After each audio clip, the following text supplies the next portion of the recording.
Hey, I'm live. Awesome. I'm on early because I didn't want there to be any mistakes. Um, which there already are. Oh dear. How unprofessional. Considering this isn't my job, I don't think it's a bad thing. How are we today? How are we finding whatever level it is in our respective countries? I'm pretty sure it's all New Zealanders here. Everyone is welcome. That's the lesson of Frankenstein, probably. I'm pretty sure it's just us at the moment. Yeah, Jesus. I made the text too big and scared myself.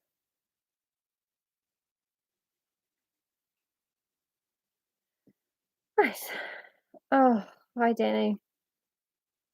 I empathize with you very strongly today. I had a psychiatrist appointment, mm, and then could not brave the supermarket. I just couldn't do it. Um, wow, limited access. Shit, Louis XIV. Is this Versailles? I limited access is really good, like compared to ah, compared to none. I'm sorry about your everything as well, Janie. Fucking insane today. Um, Hi, Jesse. Um, okay, so we're going to recap a little bit. I have like Mr. Fancy Martian. I have no idea how to pronounce your last name, Josh, so I'm going to pronounce it Marchand, just like you're a fancy French king. Oh, I'm going to sneeze. Oh, I'm allergic to clout and fame. All the fame of 4 people watching me read Frankenstein on the internet. I also did not get a light bulb for my new lamp today because I forgot, and we didn't go to the supermarket. I couldn't face it. I feel like I can feel Niobe staring at me, but I'm not sure I actually can. Okay, so last time on Frankenstein, previously on Frankenstein, we had a bunch of letters from some dude called Robert to Joshua Marchand. G'day. Marchand. Alors, citoyen. Anyway, last week on Frankenstein, yesterday on Frankenstein, yeah, we had a bunch of letters from a very boring man named Robert to his equally boring sister. I want to say her name is Margaret. I said it a lot when I was reading the letters. And he tells her about how he's taken a ship, he's going up to the Arctic Circle to figure out how magnets work, because this is the olden days. We don't know what year it is, but it is 17 dash. Mahjong. I've been watching a lot of the Circle France. So me and Evelyn have been just being really silly.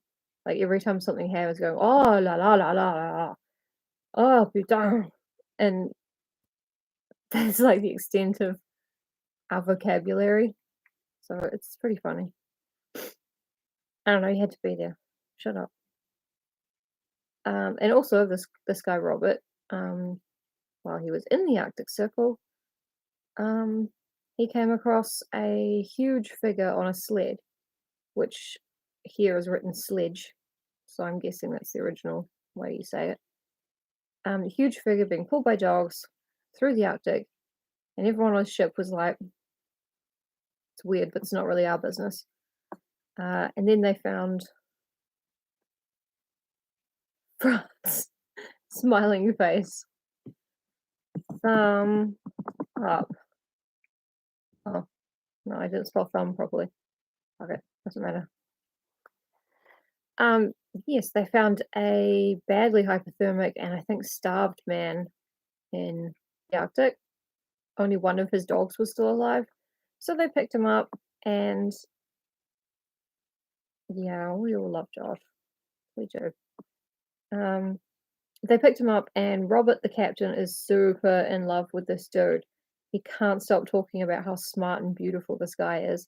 And it's really nice. Like, it's just nice to hear. So, oh, we're not actually at 6:30 yet, so I probably shouldn't start immediately. Look at my hair, look at these greys. Come by them honest. There's greys at the top, and then there's sort of red afterwards because I haven't had any toner. So it's Oh yeah, the Captain and Victor's romance is pretty wholesome. It's quite nice. Hmm. Um, oh yes, I'm going to do a tweet saying that we're going to start the chapter pretty soon because that is the plan.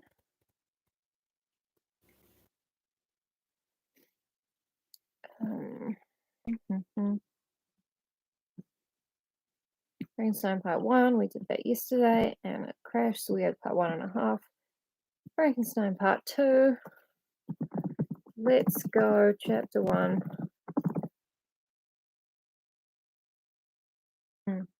I have lied about when this would start.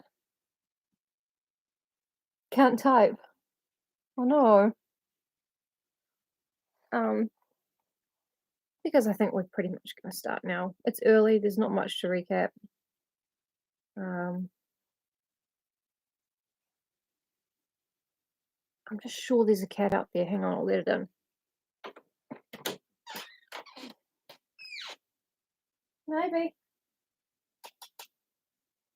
Hello, sweetie. I knew you were out there. I knew you were. Yes, indeed. Yes, indeed. She's down there. Oh, good. Good. The interactive part of this is my favorite part. So,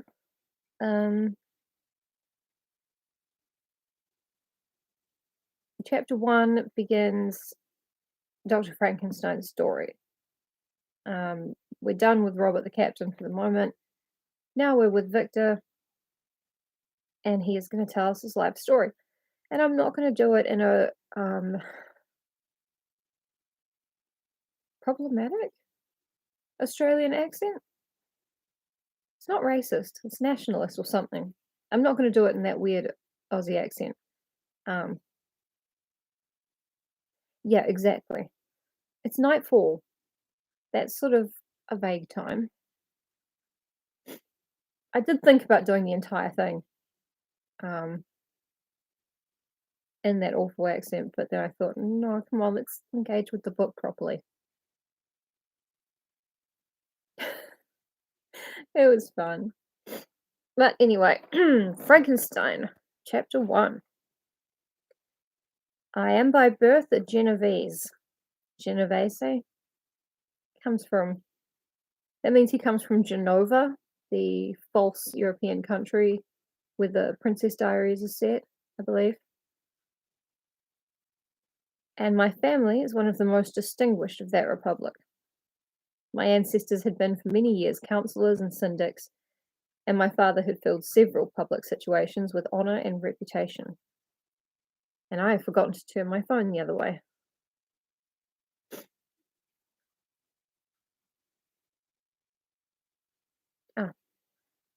People being loud outdoors. He was respected by all who knew him for his integrity and indefatigable attention to public business. I've read a lot more than I've heard words said, okay?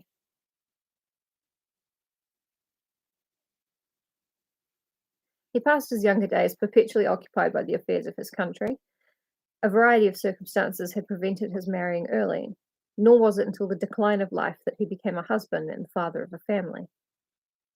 Oh, like me, except I spent my early years doing internet irony and being ragingly mentally ill.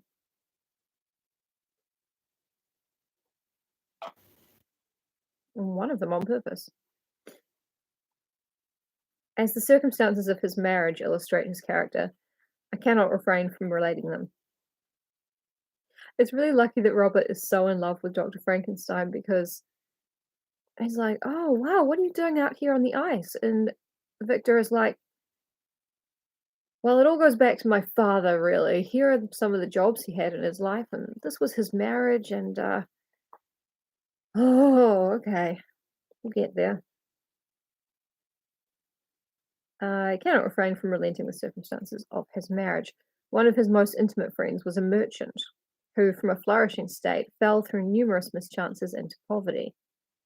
This man, whose name was Beaufort, was of a proud and unbending disposition, and could not bear to live in poverty and oblivion in the same country where he had formerly been distinguished for his rank and magnificence.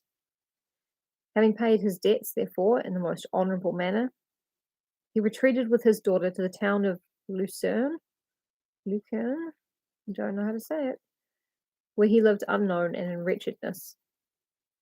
My father loved Beaufort with the truest friendship and was deeply grieved by his retreat in these unfortunate circumstances. He bitterly deplored the false pride which led his friend to a conduct so little worthy of the affection that united them. You gonna come up here and say hi to the people? Come on, come on. She's not going to. Are you gonna be sick? You gonna be sick?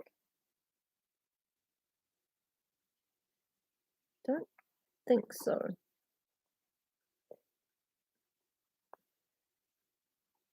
Um, he bitterly deplored the false pride which led his friend to a conduct so little worthy of the affection that united them. He lost no time in endeavouring to seek him out, with the hope of persuading him to begin the world again through his credit and assistance. Beaufort had taken effectual measures to conceal himself, and it was 10 months before my father discovered his abode. Yeah, don't be sick, Naomi, please. So wait, this is a love story between Robert and Victor, and then Victor's like, well, let me tell you the story of my dad, who also had a love story with a dude. This is very progressive. Overjoyed at his discovery, he hastened to the house, which was situated in a mean street near the Royce. But when he entered, misery and despair alone welcomed him. Beaufort had saved but a very small sum of money from the wreck of his fortunes, but it was sufficient to provide him with sustenance for some months, and in the meantime he hoped to procure some respectable employment in a merchant's house. The interval was consequently spent in inaction. His grief only became more deep and rankling when he had leisure for reflection, and at length it took so fast hold of his mind that at the end of 3 months he lay on a bed of sickness, incapable of any exertion. Oh, okay. Well, don't cast to the TV then, because I need you in chat. See, depression is real, Mary Shelley knew. Although, God knows if anyone can testify that depression is real, I think Mary Shelley would be.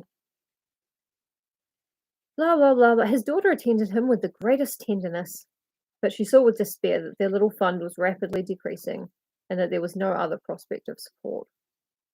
But Caroline Beaufort possessed a mind of uncommon mould, and her courage rose to support her in her adversity. She procured plain work, she plaited straw, and by various means contrived to earn a pittance scarcely sufficient to support life. Yes, absolutely. Several months passed in this manner. Her father grew worse. Her time was more entirely occupied in attending him. Her means of subsistence decreased, and in the 10th month her father died in her arms, leaving her an orphan and a beggar. This last blow overcame her, surprisingly, and she knelt by Beaufort's coffin, weeping bitterly, when my father entered the chamber. He came like a protecting spirit to the poor girl who committed herself to his care, and after the interment of his friend, he conducted her to Geneva and placed her under the protection of a relation. 2 years after this event, Caroline became his wife. Oh, creepy.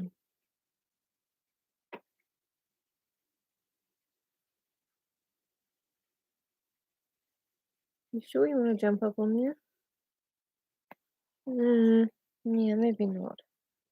Maybe not.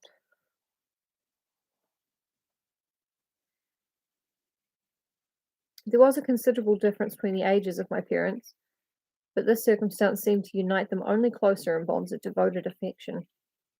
There was a sense of justice in my father's upright mind, which rendered it necessary that he should approve highly to love strongly. Perhaps during former years he had suffered from the late discovered unworthiness of one beloved, and was disposed to set a greater value on tried worth. There was a show of gratitude and worship in his attachment to my mother, differing wholly from the doting fondness of age, for it was inspired by reverence for her virtues and a desire to be the means of, in some degree, recompensing her for the sorrows she had endured, but which gave inexpressible grace to his behaviour to her. Everything was made to yield to her wishes and her convenience. He strove to shelter her, as a fair exotic is sheltered by the gardener, from every rougher wind, and to surround her with all that could tend to excite pleasurable emotion in her soft and benevolent mind. Sure, she doesn't mean to say she's a soft mind. Her health, and even the tranquillity of her hitherto constant spirit, had been shaken by what she had gone through. During the 2 years that had elapsed previous to their marriage, my father had gradually relinquished all his public functions, and immediately after their union, they sought the pleasant climate of Italy, and the change of scene and interest attendant on a tour through that land of wonders as a restorative for her weakened frame. See, this guy knows what's up. You know, his boyfriend dies, or the man that he loves goes into hiding and then dies. He marries the daughter to make sure that she's okay and gives her basically everything. That's nice. This guy's added to the list of woman respecters. Excuse me, I just gotta take a pill, or I'll be ill. Salud. Mm. From Italy, they visited Germany and France. I, their eldest child, was born at Naples, and as an infant accompanied them in their rambles. I remained for several years their only child. Told you, he's gay for the dad, he's not gay for the daughter. Much as they were attached to each other, they seemed to draw inexhaustible stores of affection from a very mine of love to bestow them upon me. My mother's tender caresses and my father's smile of benevolent pleasure while regarding me are my first recollections. I was their plaything and their idol, and something better, their child, the innocent and helpless creature bestowed on them by heaven, whom to bring up to good, and whose future lot it was in their hands to direct to happiness or misery, according as they fulfilled their duties towards me. With this deep consciousness of what they owed towards the being which they had given life, added the active spirit of tenderness that animated both. It may be imagined that while during every hour of my infant life I received a lesson of patience, of charity, and of self-control, I was so guided by a silken cord that all seemed but one train of enjoyment to me. I'm sure this story never gets sad. I'm sure it only gets happier and happier. For a long time, I was their only care. My mother had much desired to have a daughter, but I continued their single offspring. When I was about 5 years old, while making an excursion beyond the frontiers of Italy, they passed a week on the shores of the Lake of Como. Their benevolent disposition often made them enter the cottages of the poor. I hope that the poor gave permission for this.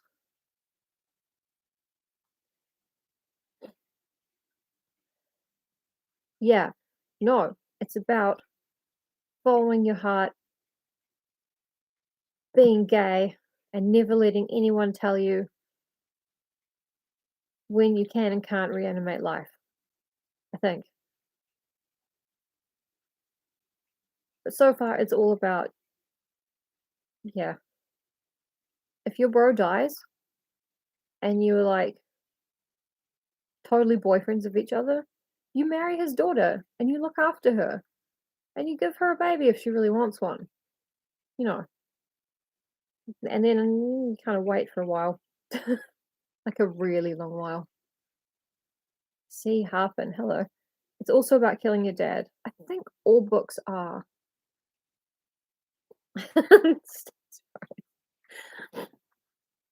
You can kill anyone you like and you can reanimate anyone you like. And that's essentially what socialism is, I think.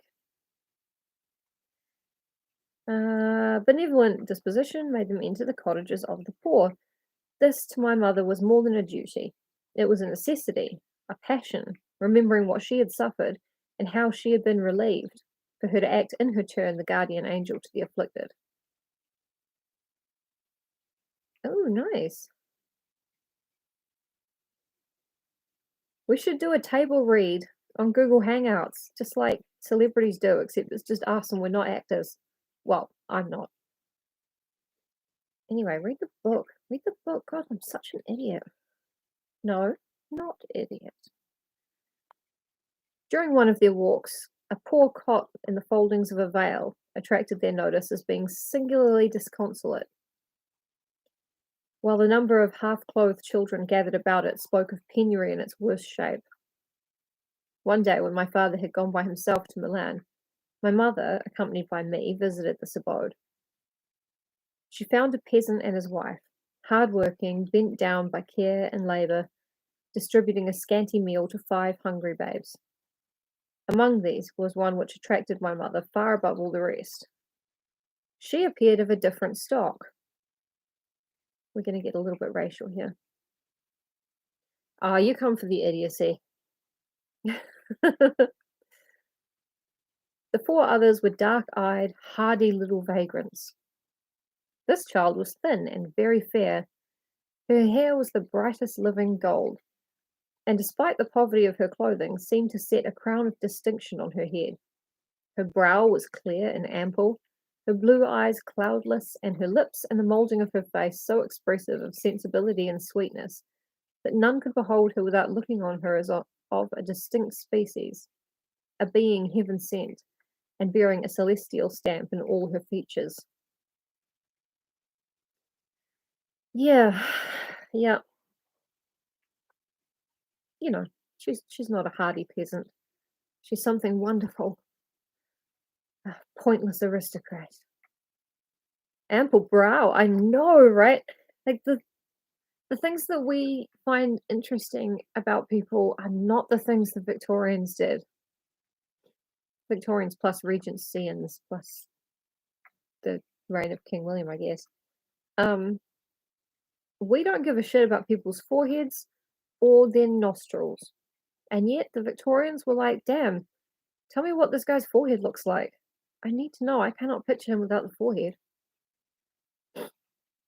Oh, the celestial stamp on all her peaches. Yes, absolutely. All her features. The peasant woman, perceiving that my mother fixed eyes of wonder and admiration on this lovely girl, eagerly communicated her history. She was not her child. Of course not. You can't get a fine aristo from peasant stock. How dare you? She was not her child, but the daughter of a Milanese nobleman.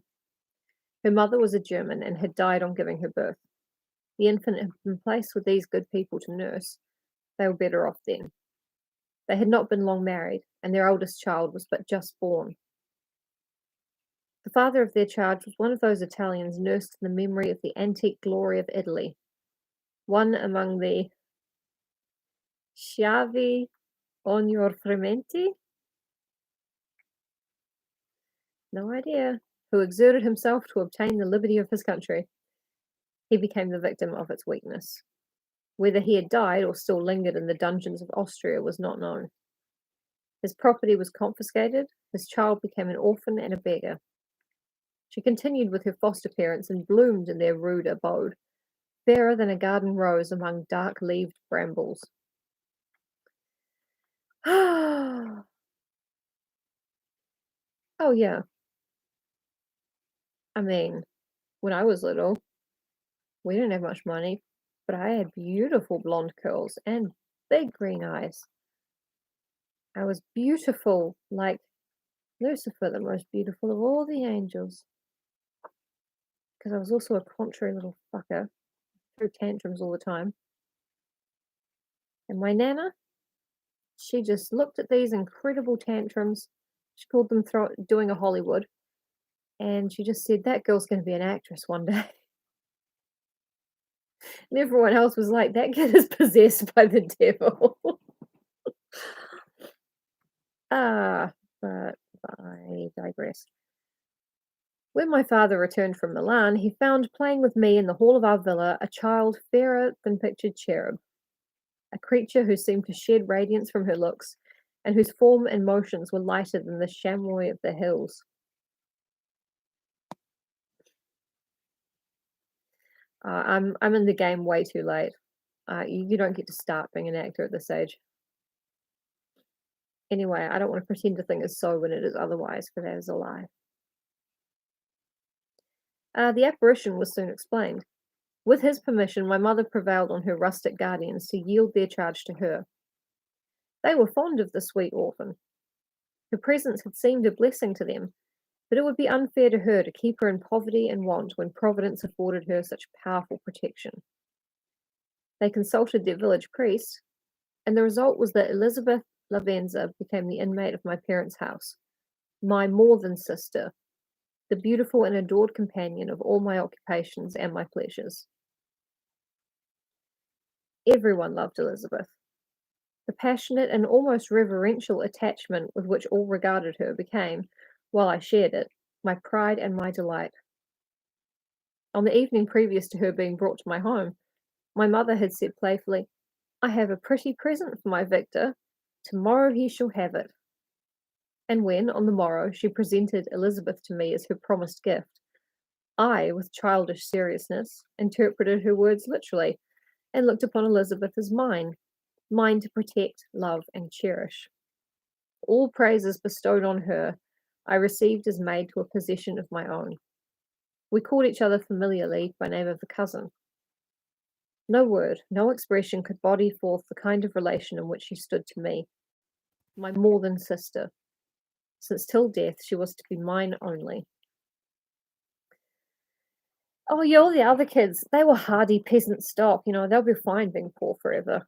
But this one little girl, I'm going to adopt her and give her to my 5-year-old son. And yet, that's a pretty good outcome for a woman at the time. Yes. Yeah, if you hook up with your cousin, they have to be really hot and then people will understand. Because if they're not, I don't know, I don't even want to think about that. But that was the end of chapter 1, so I'm thinking I might read chapter 2. Yeah, chapter 2. There we go. 29 minutes, not bad. Frankenstein, chapter 2. On, allez, allez. We were brought up together. There was not quite a year difference in our ages.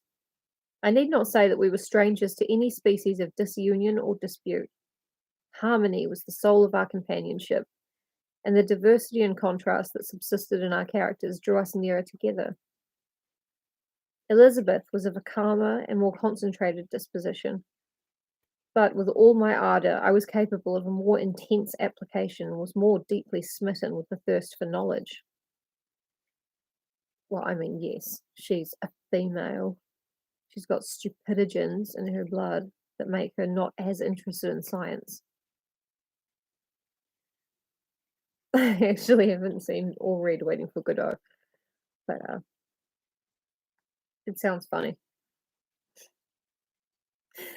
Um, she busied herself with following the aerial creations of the poets, and in the majestic and wondrous scenes which surrounded our Swiss home, sublime shapes of the mountains, the changes of the seasons, tempest and calm, the silence of winter, and the life and turbulence of our alpine summers.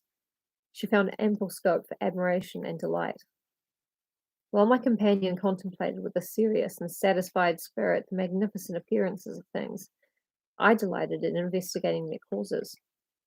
The world was to me a secret which I desired to divine.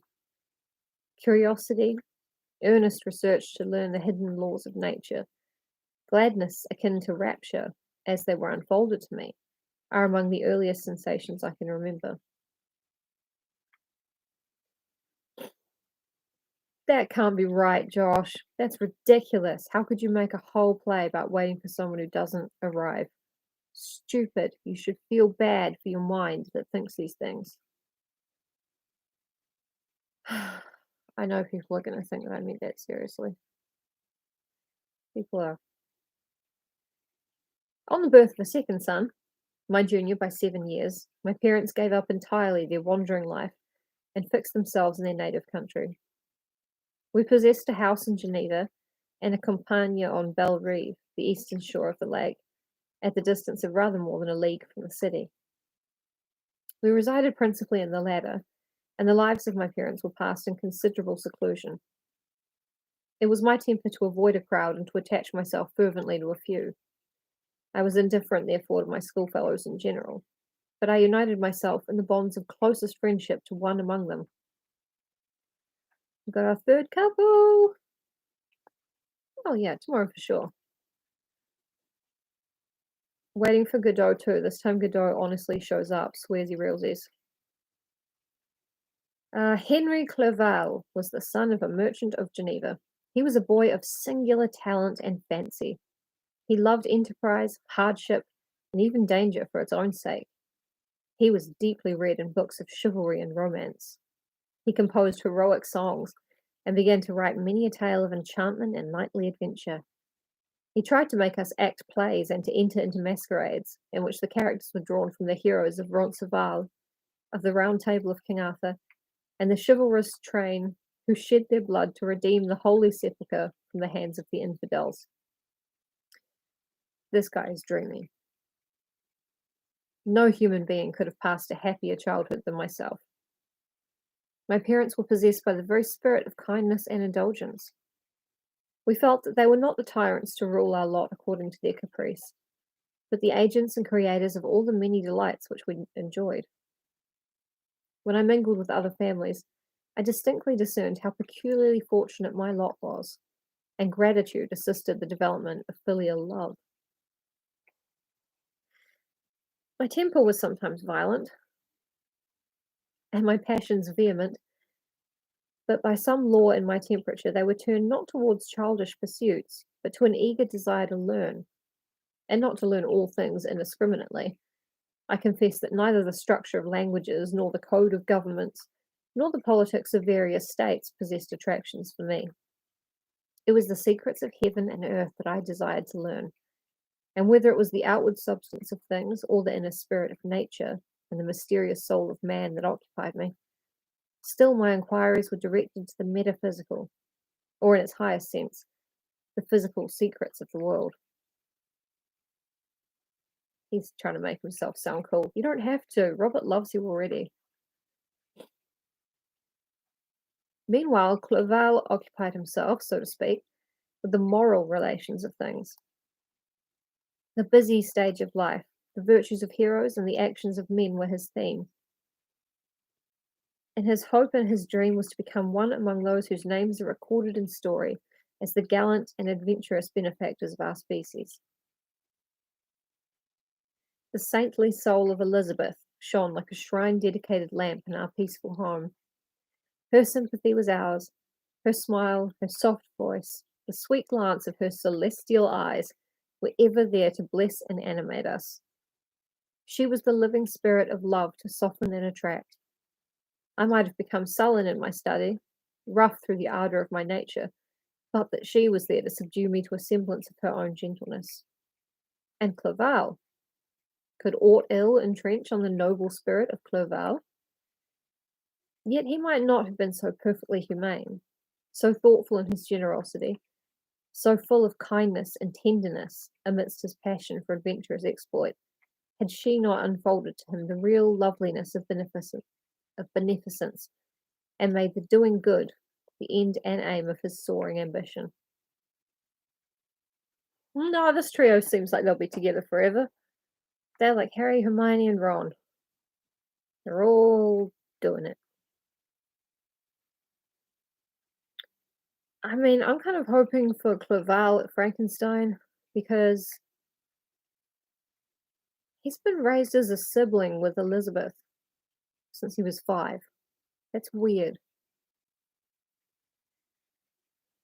We have different ideas about things in different times.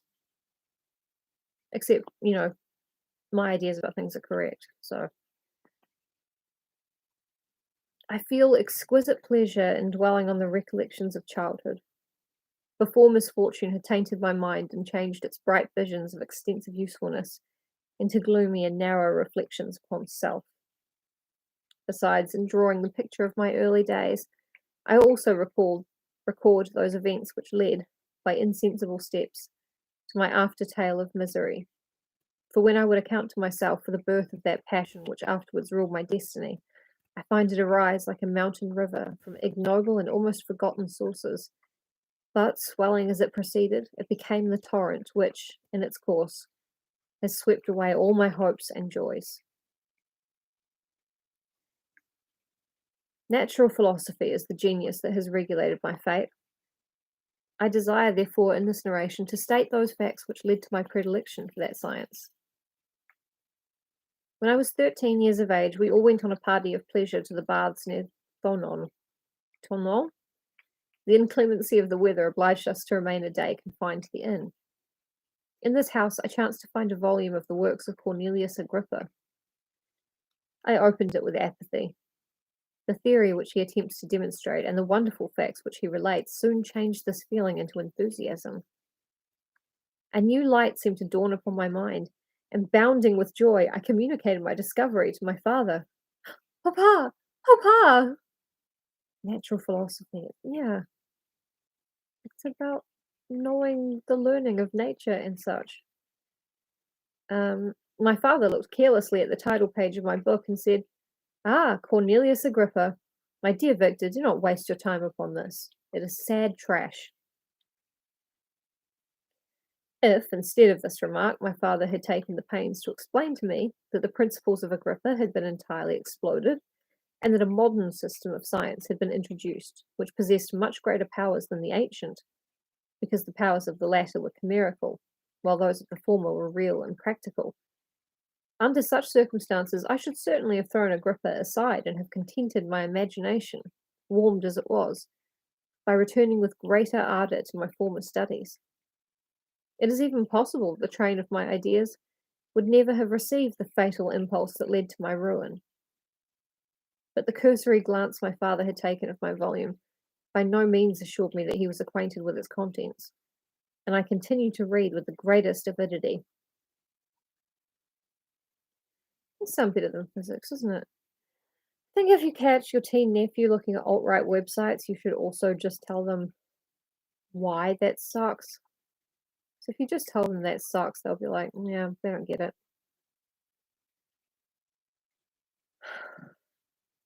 I really hope that doesn't happen to me or any of my nephews or nieces. There are, alt-right women out there.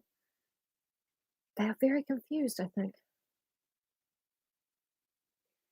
When I returned home, my first care was to procure the whole works of this author, and afterwards of Paracelsus and Albertus Magnus. I read and studied the wild fancies of these writers with delight. They appeared to me treasures known to few besides myself. I have described myself as always having been imbued with a fervent longing to penetrate the secrets of nature. In spite of the intense labour and wonderful discoveries of modern philosophers, I always came from my studies discontented and unsatisfied. Sir Isaac Newton is said to have avowed that he felt like a child picking up shells beside the great and unexplored ocean of truth. Those of his successors in each branch of natural philosophy with whom I was acquainted appeared even to my boy's apprehensions as tyros engaged in the same pursuit. Oh, yeah, yeah. You got to talk to your kids about the devil, or someone else will, or reanimating the dead, or, whatever. The untaught peasant beheld the elements around him and was acquainted with their practical uses. The most learned philosopher knew little more. He had partially unveiled the face of nature, but her immortal lineaments were still a wonder and a mystery. He might dissect, anatomize, and give names, but not to speak of a final cause, causes in their secondary and tertiary grades were utterly unknown to him. I had gazed upon the fortifications and impediments that seemed to keep human beings from entering the citadel of nature, and rationally and ignorantly I had repined.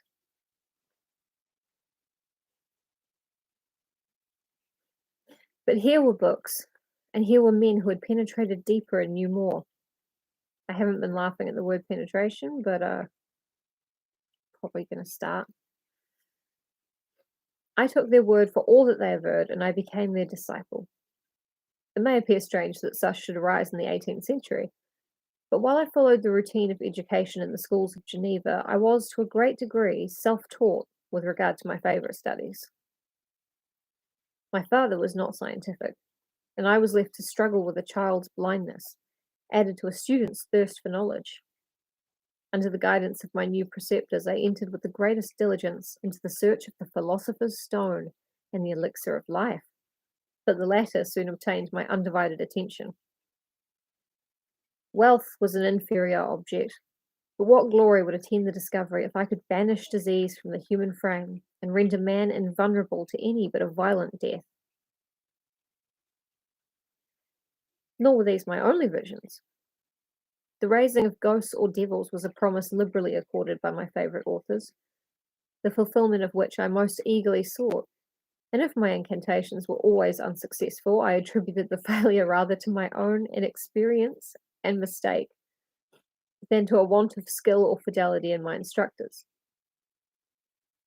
And thus, for a time, I was occupied by exploded systems, mingling, like an unadept, 1,000 contradictory theories and floundering desperately in a very slough of multifarious knowledge, guided by an ardent imagination and childish reasoning, till an accident again changed the current of my ideas.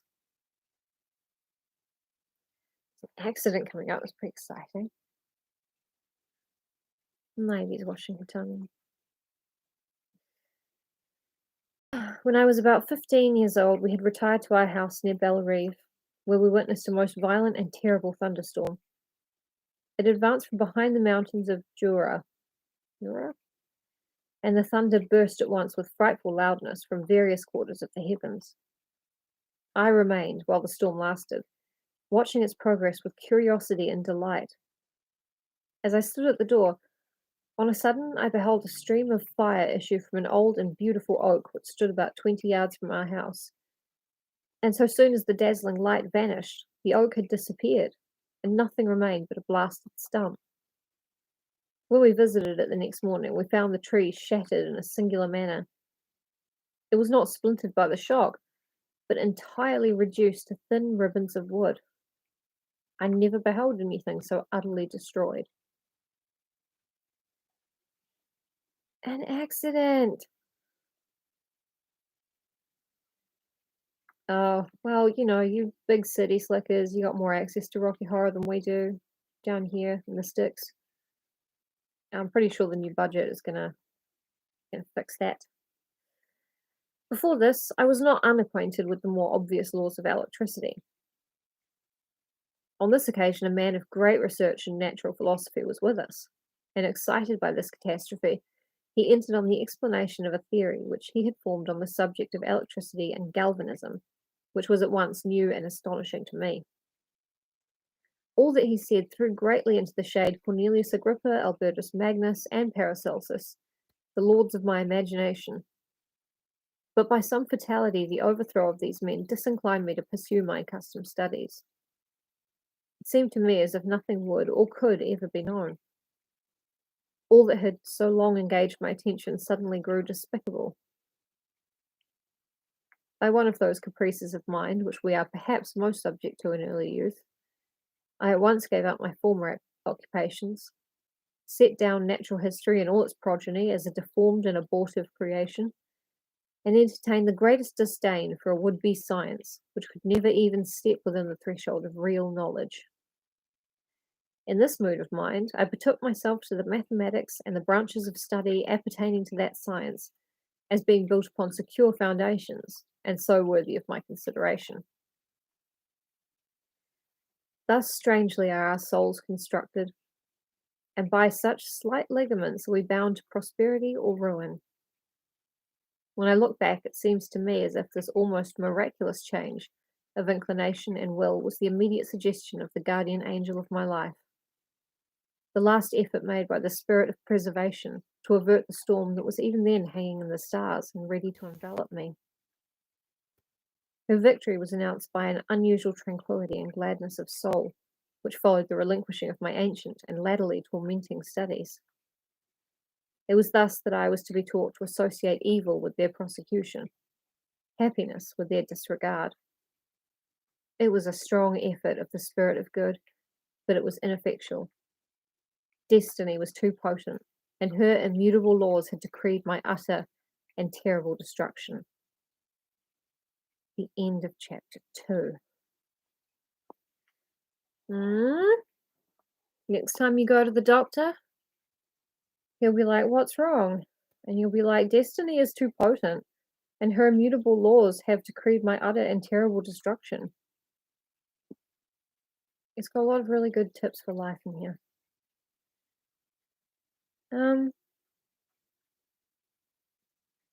I mean, so far we're just hearing about how great everything is, which is nice.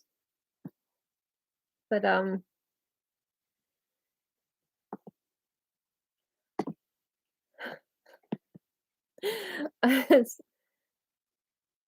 just imagining like the ship's captain going, "Oh, Dr. Frankenstein, please tell me how you got this way." And he's saying all of this stuff, and the captain's nodding, like, "Yep, yep, okay. So then your parents adopted a kid? Yep, okay, good. Galvanism, okay." He's thinking, "I just wanted to know what you were doing on the ice floe. Come on, man, come on." But then again, he is in love with Dr. Frankenstein, so he probably finds all of this fascinating. Except the bits about Henri Clerval, that home-wrecking bitch. Let's start with my great-grandfather. Long ago, a fish crawled out of the water and grew little legs and arms and became a little dude.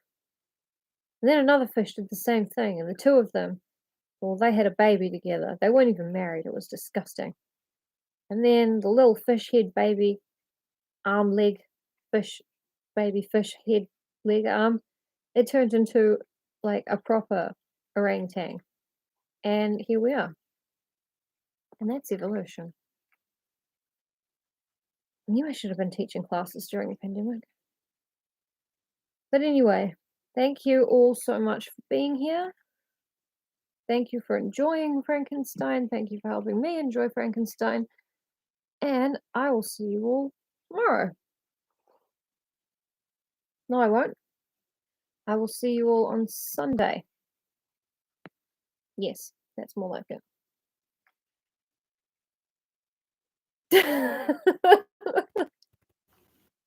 That's why I read off a phone. I don't try and use my own words 'cause I'm not good with them right now.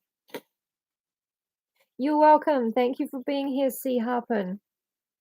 Thank you. All of you wash your hands, stay safe. Try not to be vexed. Superb. No, you're superb. See? Okay. See you all in a couple of days. Bye. I'm a doctor.